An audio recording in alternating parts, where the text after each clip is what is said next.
Okay, daily I'm forgetting it. Okay, so you are going to calculate the CPA from here, and if you are going to deal with millions of instruction per second processor, you have to make use of this particular way of calculating the execution time of a MIPS processor. Okay. Now, for example, you will be given a program that has to be executed. Okay. You should know what is the configuration of the processor. Okay. So the program is going to execute 2 million instructions. Okay. And then the processor is going to be having the frequency or the clock rate of 400 megahertz. You always remember, if it is denoted in megahertz or in some gigahertz, it is nothing but the clock rate. Okay, clock rate, CR, clock rate. Okay, so what I will do, I will usually compute the CPI as usual.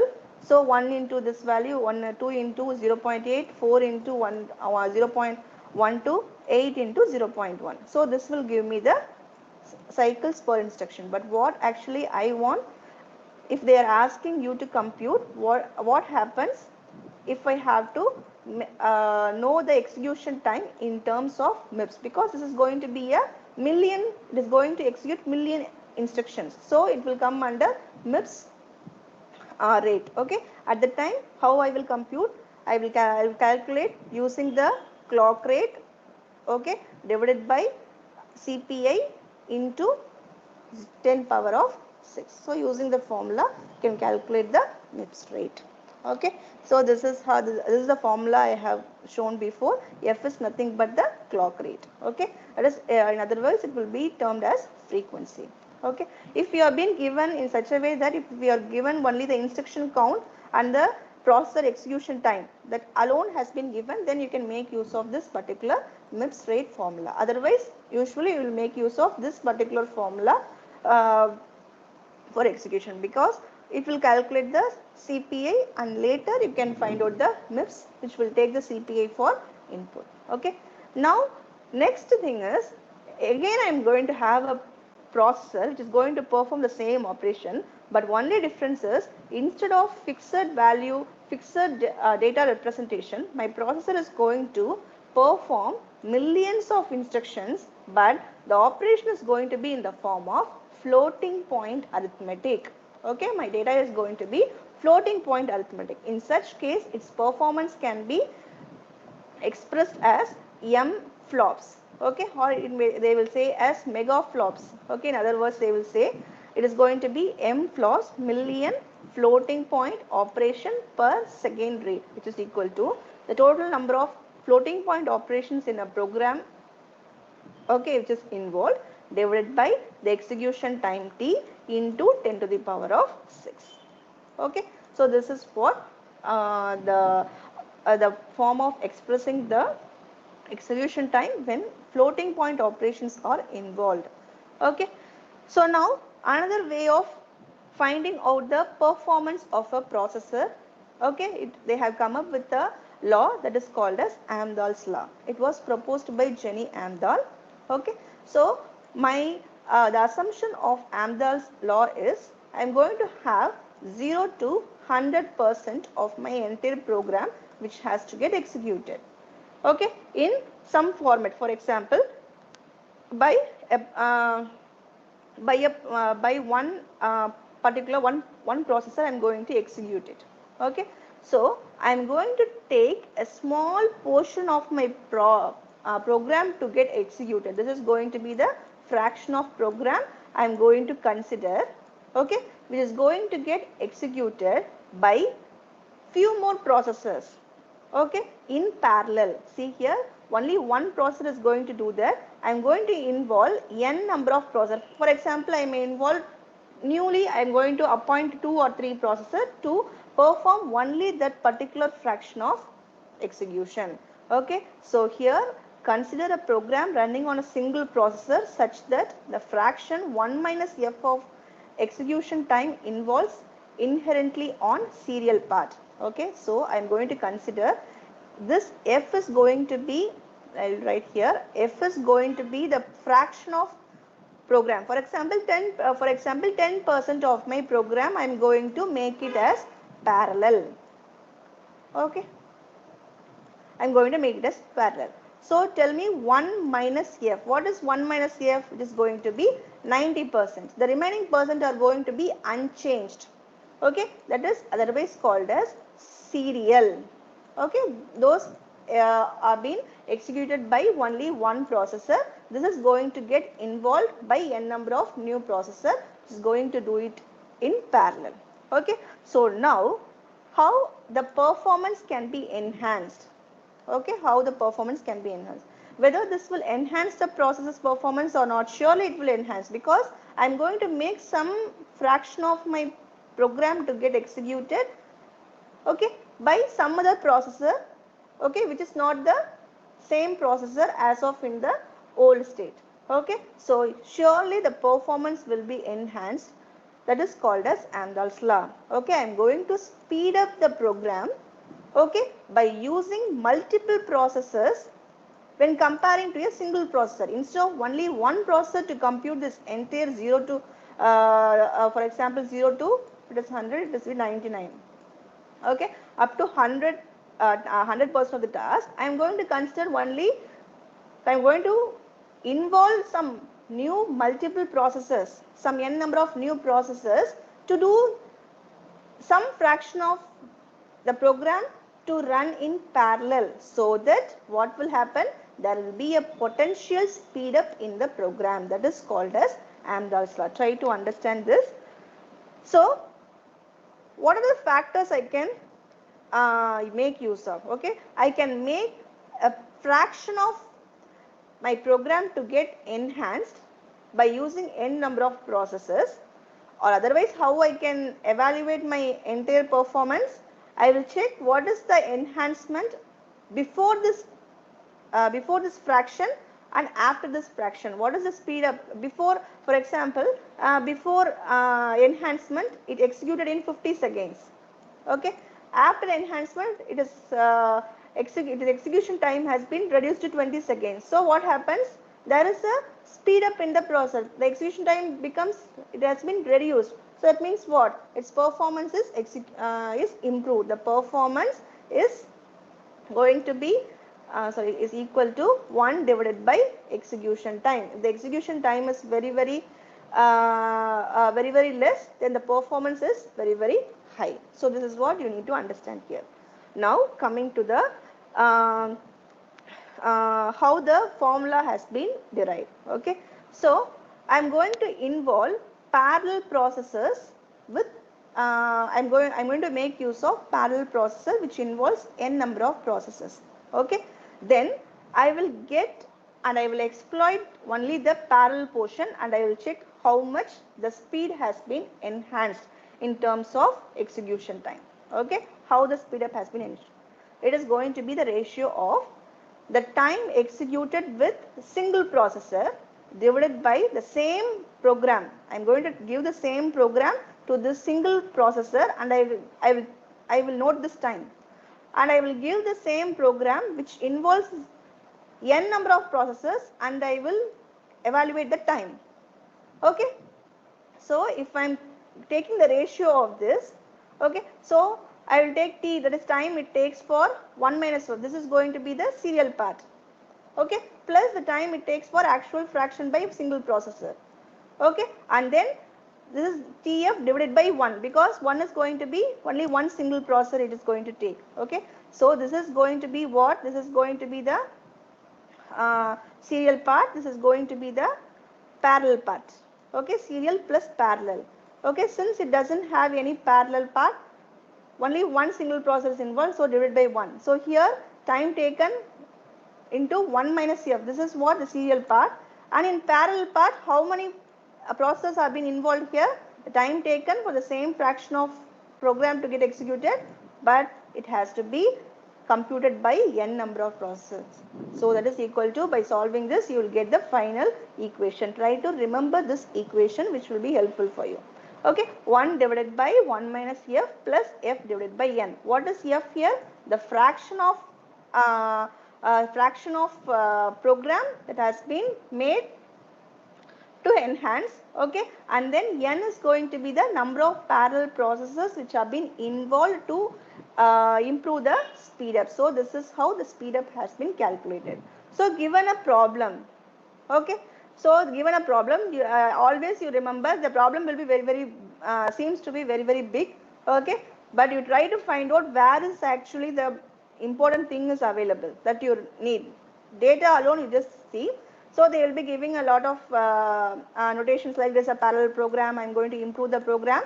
So the thing is, they are going to make the 10%, okay, 10% of the program to get into parallel. So that is what they are going to develop. They are going to develop a parallel program where they are going to make 10% of the execution time. They are going to make it as a parallel program. Okay. Then what they are expecting is, they are going to, in order to make this 10% execution, they are going to involve how many number of processes they are going to involve. N is equal to 10 processes. Okay, and then what is the fraction they are going to take? 10%. So you make it as 0.1 divided by 100. Make it as any percentage divided by 100. You make it as a fraction part. So 1 divided by f, okay, plus, that is a formula, right? 1 divided by is. So the fraction they are going to take is going to be 0.1. So 0.1 plus 0.9 divided by 100. So you just remember, like, the fraction they are going to execute is 10%. Okay. So the 1 divided by 0.1 plus 0.09, the value is going to be 5.26. Okay.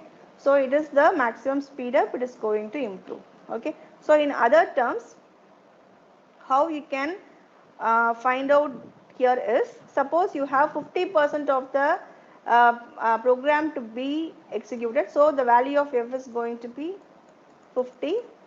Okay. And then the speed up is going to be,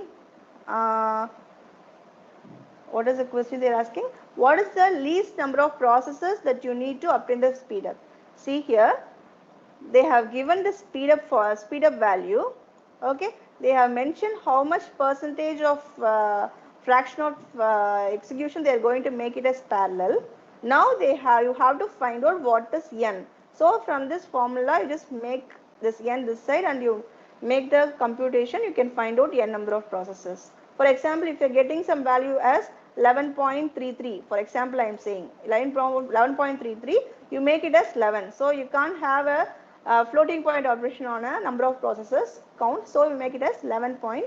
If it is 11.33, you just make it as 11 processes are being involved. Okay.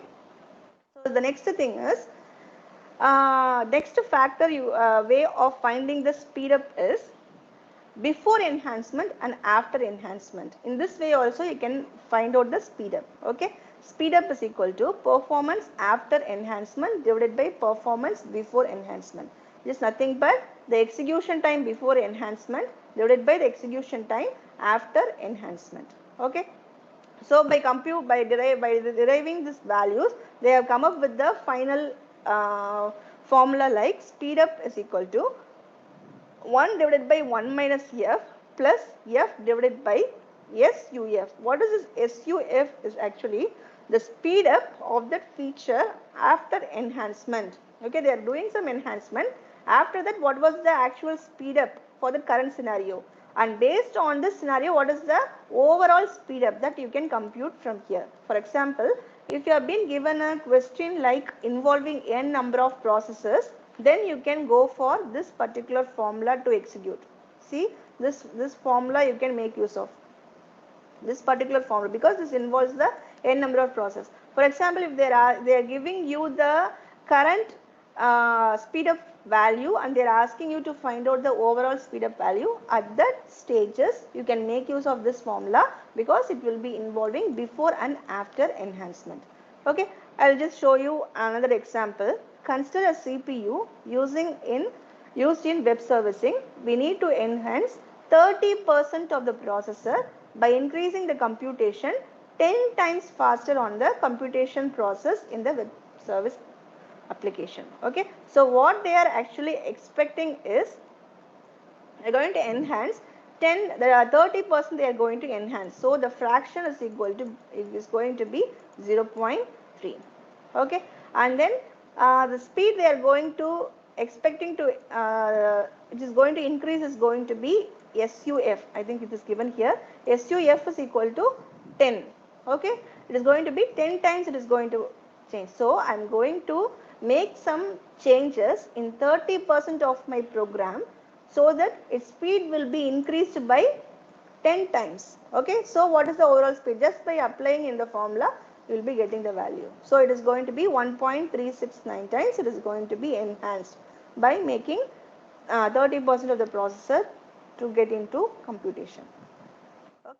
So I'll give you some other examples. Like for example, if the fraction is given as 95%, okay, and then the overall speed up is going to be 1.10%, though then you can apply on 1 divided by 1 minus f plus f divided by sx, that is s, this is going to be speed up. Okay, speed up, this is going to be the fraction. Okay, some other notations are there, don't get confused. Okay, so this is also going to be f has been given, and then what is the speed up we have expecting you reach that they will give, so you can find out the overall speed up. Okay, so now with this I hope the performance is over. So now we'll discuss, this is open for discussion, like um, I will show you some discuss about certain problems that we will expect to be in this module. Okay, so the first problem, you can take a note and you can make a note of it. Okay, so I will post the questions, all these questions in the Teams. You can solve the question and you can take a photo of all the answers and you can upload it as a submission. Okay, just for your reference, I am just going to tell you what is the procedure to solve the problem. You have to do it using a paper. I take a paper and make a note of it with your pen. Okay, don't even if it is recorded, you simply take a paper and make a note of what is the formula or what is the scenario you have to make use of to solve the problem. Okay, so the first question we'll see. They will be giving you, you will be given some scenario. Here they have given it as a plane. Okay, its features, its passengers, everything. Two planes are there, Boeing 747 and Concorde. Okay, which of the planes has better performance? Okay, this is going to be the simple question they are going to ask. Okay, so they have given a hint like the plane with the highest speed is Concorde, the plane with the largest capacity is Boeing. Okay, now you have to compare its performance. Okay, and tell which plane is better in terms of all the parameters. Okay, so now how we are going to do this is, you have to find out for time you just find out how much times it is faster, throughput how much time it is faster. Okay, so in terms of throughput how much time it is faster, that you can find out, and then for flying time how much time it is going to get, it is going to be 2.2 times. So for each feature you can find out what is the performance. Okay, now the next problem is, I think from this we will be getting into the actual problem for today's class. Okay, so the first question is, mission A is having a clock cycle of 10 nanosecond, okay, with the CPA of 2.0. Okay, you have another mission with a clock cycle of 20 nanosecond and then CPA of 1.2. Okay, so which mission is faster for this program and by how much? Okay, this is what the question is. For this, what you have to do is, you first analyze what is the data you have. Okay, if you have a data of clock cycle time and CPI time, what you can compute? You can compute the CPU time.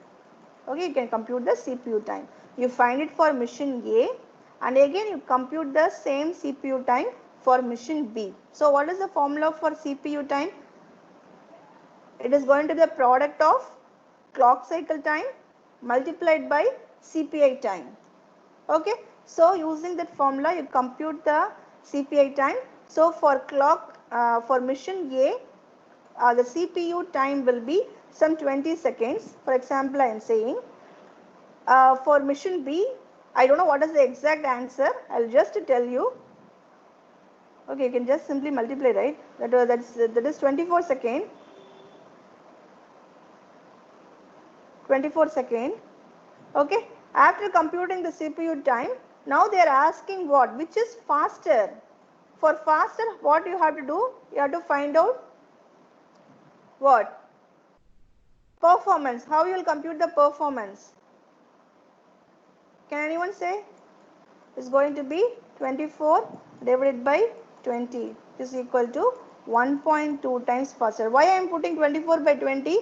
Because A divided by B. I am going to compare between A to B. What is the value? What is the? It's not 20. It will be 2, ma'am.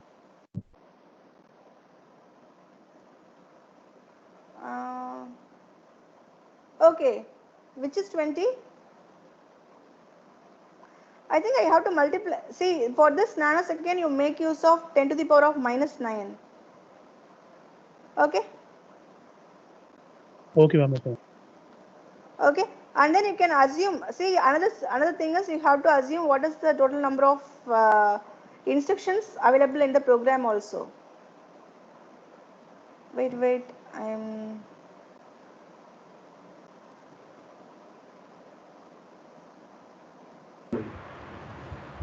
Yes. 20 seconds. Yes, actually I have to multiply this. Wait a minute. I have to multiply the number of instructions.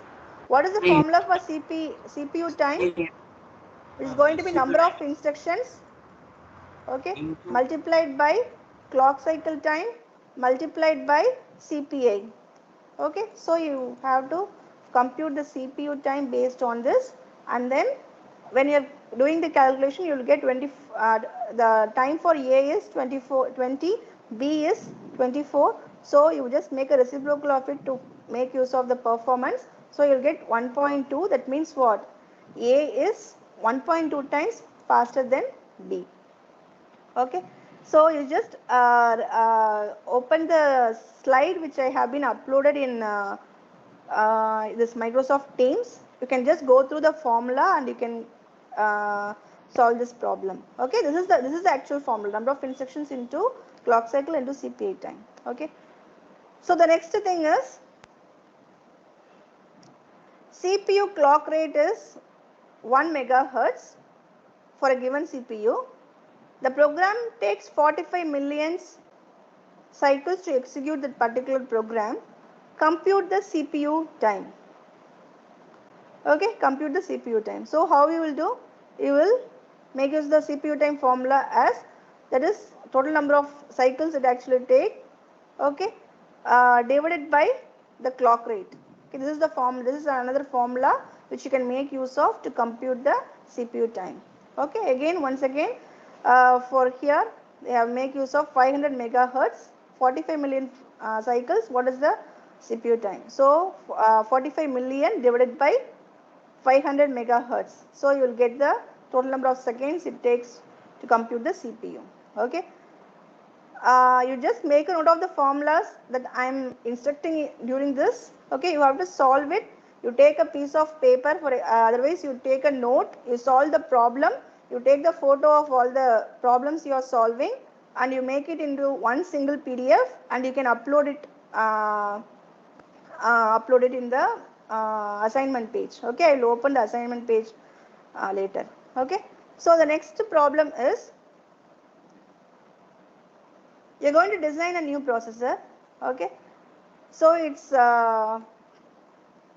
processor, it's going to run in a clock cycle of 200 megahertz.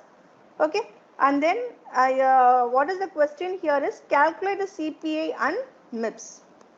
Okay, so what you will do, you will calculate the MIPS by making use of the formula, that is instructions, the cycles it takes, okay, multiplied by the frequency. Am I right? So you will do the frequency multiplied by the cycles for each operation. 1, 2, 3. You have to do that. So you will compute CPI, that is the formula here, and then what they have given here is they are asking you to find out the MIPS rate. So what is the formula for MIPS rate? What is the formula for MIPS rate? That is the clock rate divided by clock rate, otherwise I will mention the formula as F. Okay, clock rate F divided by CPI multiplied by 10 to the power of 6. So what is the clock rate they have given here? Okay, they have given it here as 200. So 200 megahertz. So 200 into 10 power of 6 divided by, okay, divided by 4 point, what is the MIPS rate? Some X value, some for example A is going to be the CPI you are going to calculate, multiplied by, in the formula itself you have 10 power 6. So you just cancel both these things, you will get the answer. Okay, so this is how you will calculate the MIPS and the CPI value for the given processor. Okay, so in the same way I think you have another problem. Okay, you have to calculate the CPI MIPS for the CPU with the clock rate of 200 megahertz. Okay, they have given you the instruction classes. You have to simply, if they are, just make sure whether it is in percentage. If it is in percentage, you can make it as divided by 100. If they are giving it as a fraction, you don't want to convert it into 100. Make sure whether it is in percentage or fraction. Okay, compute the CPI same as the previous example.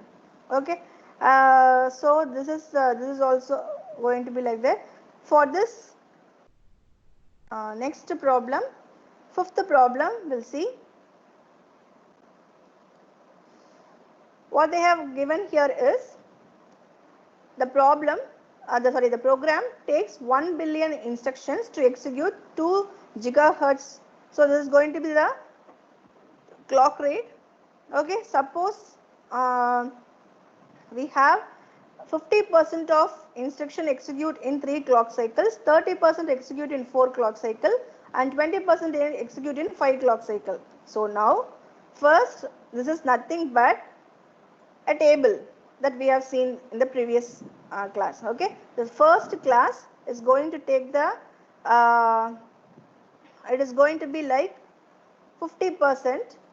Okay, 50%. It is going to execute how many clock cycles? 3. Okay, second class is going to be 30%. Okay, alternatively they will give you like this also. You should know how to solve this kind of problem as well. Okay, third class is going to be 20%. Okay, it is going to handle 5 clock cycle. So now you got the table. Now you can find out CPI time. Okay, and using CPI time, what they have asked here, they haven't asked simply the CPI time, they are asking the execution time also. Okay, and they are given a note that the instruction count is going to be 10 power of 9.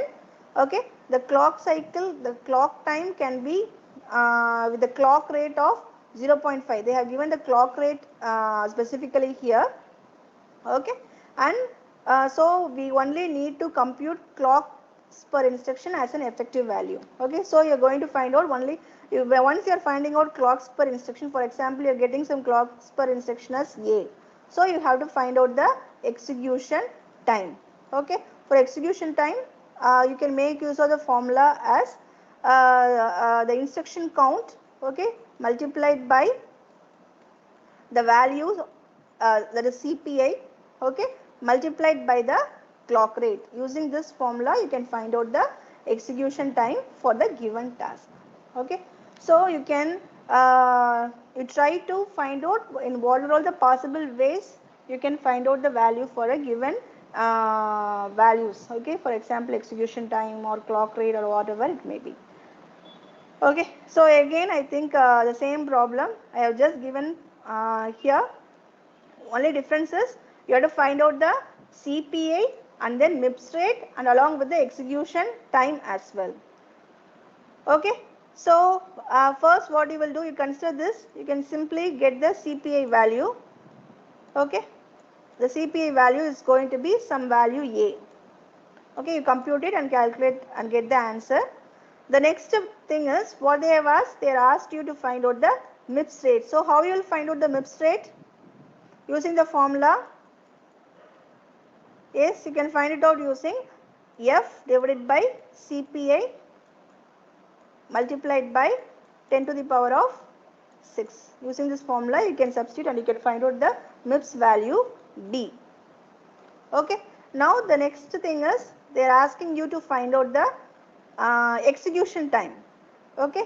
For execution time they have asked the execution time T. Okay. So you can make use of the formula as instruction count. So the instruction count they have given here is 100,000 instructions. Okay. Multiplied by CPI value, that is going to be A. Here I am going to put as A. Okay. And then what I do have multiplied by, what is the other value I should actually have?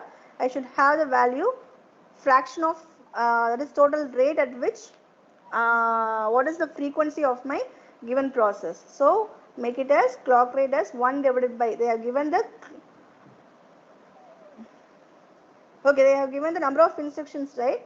And then what is the processor's clock rate? Okay, just multiply by that, you will get the answer. Okay, so they will multiply by the 440 megahertz. Okay, just make a note of it. As well, I will release the key for all these problems by Monday evening class. Before that, whatever is possible, you try to complete and upload the assignment.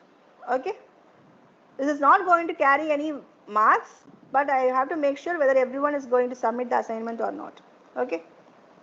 Any questions you have to do? These 6 questions. Wait, other questions is coming on the row. Okay, 7th question is there. Okay, so now what is the problem here is you are going to get involved, you are going to compare two computers. Okay, that is R1 and R2. Okay, the same calculating the CPI time. Before this you might have given only one single processor. Okay, now I am going to give another processor which is going to perform it, and I am going to calculate its CPI value. So what I will do is I will calculate the CPI value for the processor R1, and then I will compute the CPI value for processor R2. Okay, this is the first thing. Okay, you can just read out the question later. I will just explain you what is the concept you have to make use of. Okay, calculate the MIPS for the computers R1 and R2. So what is the thing you have to understand from this problem is, this is the floating point addition, this is floating point multiplication. These are all the classes of instructions you are going to execute by computer R1 and computer R2. Okay, so both are going to use the percentage as common. This also going to do 16% of floating point addition. This computer is also going to do 16% of the addition. This is also going to do 10% of the multiplication. This is also, so like that, this is going to be common. The only difference is while executing this will complete in 6 cycles, but this takes 20 cycles to complete. This takes 8 cycles to complete, but this takes more than that, 32 cycles. So you have different two computers which is instructing the, which is going to execute the same set of instructions. So now what I am going to do is I am going to find out the CPA for that, and based on the CPA you calculate the MIPS. Okay, because for MIPS you have the formula, right? MIPS rate is equal to what? F divided by CPI multiplied by, sorry I can't write it properly, 10 power 6. You can just see the formula is available in the files folder in Teams. Okay, now you calculate the CPU programs execution time for R1 and R2. Okay, given the condition if there are 12,000 instructions in the program. Okay, the only condition is the instruction count IC is going to get changed. Okay, so you just give a try on this problem. I will give the solution later. Okay, so you know the formula how to find CPI. Now you have to find out for MIPS, you have the formula, and then for execution time also you have the formula. Using CPI, you have the formula. The only difference is the instruction count value is going to get differed. When the instruction count is going to be different, what will be the execution time? That is what the question they are going to ask. Now you have to, okay, that's it. The execution time you need to check.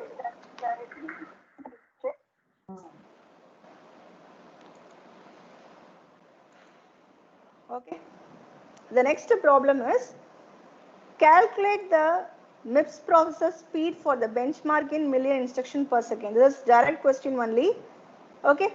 The clocks of the processor is 200 megahertz. So they have given the clock rate. Okay.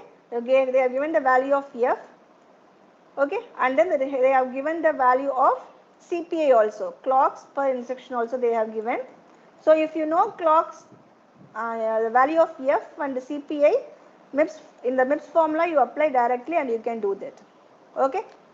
So this is direct only. This is nothing different. Okay.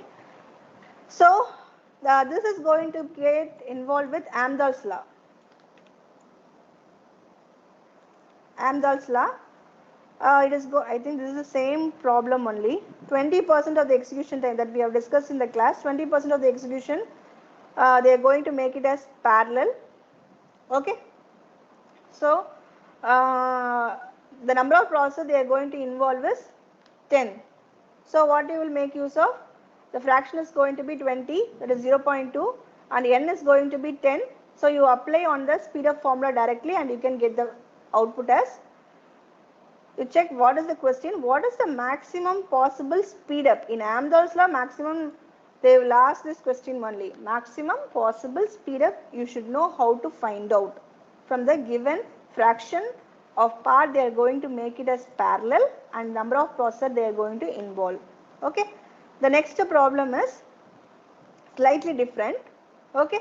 So suppose that we know that the fraction of inherently sequential computation is 0.12. So they have given the F value 0.12. Okay. What is the least number of processors that we need to use to obtain the speed up of 5.0? Okay. So they have given the speed up is going to be 5.0. So from this what you have to do is you have to find the value of n. So you know the formula for speed up, that is equal to 1 divided by 1 minus F plus F divided by the speed up that you got, okay, for the given processor. Okay. This number, wait a minute. Okay, you will have this formula n. Okay. So you have this value as 5.0 you have got, and then for F you got 0.12. So you substitute on this to find out the value of n. Okay, number of processes. Okay. So this is going to be the problems that we are going to discuss with this module. With this class, the first module is going to get over. Okay. So in the first module, you try to understand about the architectures, and then you should know about what is the performance, how you will calculate the performance. You should know MIPS, you should know MFLOPS, you should know how to find the performance using Amdahl's law. Okay. Good.